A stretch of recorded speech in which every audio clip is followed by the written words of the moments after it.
మూడో వ్యక్తి ఎప్పుడొచ్చారో వాళ్ళిద్దరి మధ్య ఖచ్చితంగా ఆ మ్యారేజ్ నిలబడదండి. ఇంకా ఎగది ఎందుకు అలా చేస్తాడు, వాడి సంగతి చూద్దాం రా, ఇప్పుడే పోలీస్ స్టేషన్ తీసుకెళ్తా. ఆలోచన విధానం వేరు, ఈ జనరేషన్ వేరు. తల్లిదండ్రుల పాత్రను ఎలా చూడాలండి మొత్తం ఈ వ్యవస్థ? నాన్ ఇంటర్ఫియరెన్స్ తల్లిదండ్రులు కావాలి, వాళ్ళు నేర్పించాలి కానీ ఇంటర్ఫియర్ అవ్వకూడదు.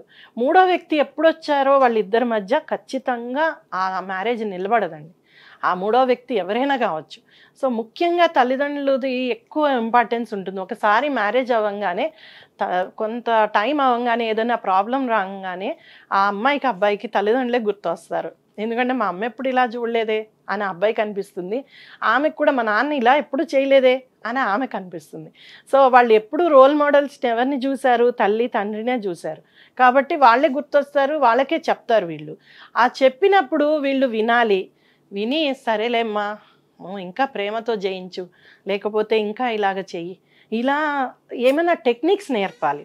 అంతేగాని ఇంటర్ఫియర్ అయ్యి ఇంకా ఎగది ఎందుకు అలా చేస్తాడు, వాడి సంగతి చూద్దాం రా, ఇప్పుడే పోలీస్ స్టేషన్ తీసుకెళ్తా, లేకపోతే పెద్ద మనుషులు ఉన్నారు తీసుకెళ్తా, అక్కడ పంచాయతీ పెట్టిద్దాం, లేకపోతే నేను వచ్చి అడుగుతా ఉండు, వాళ్ళ అమ్మ నాన్నకి సంబంధమే ఉండదు, వాళ్ళు ఎక్కడో వేరే చోట ఉంటారు, వాళ్ళని వెళ్ళి బెదిరిస్తాం.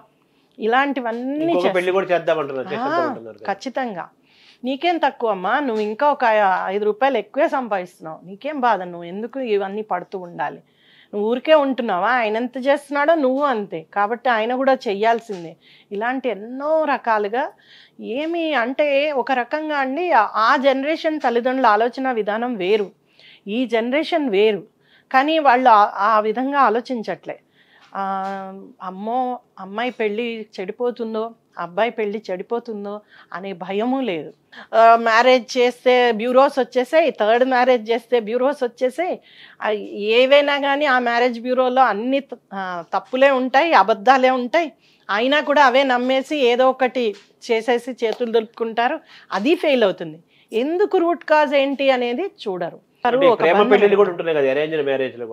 ప్రేమ పెళ్లిళ్ళు కూడా చాలా పెద్ద మనసుతోటి చాలా వరకు తల్లిదండ్రులు ఒప్పుకుంటున్నారు, ఒప్పుకోకపోయినా వీళ్ళు చేసుకుంటున్నారు. కానీ వాటిల్లోనూ ఇదే సమస్య, అవగాహన లోపము, అనుమానము, అహంకారము, ఇవి విడవందే.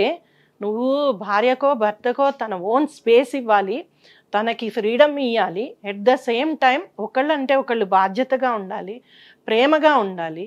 ఉండగలిగితే కనుక ఖచ్చితంగా ఆ మ్యారేజ్ ఎన్నేళ్ళన్నా నిలబడుతుంది.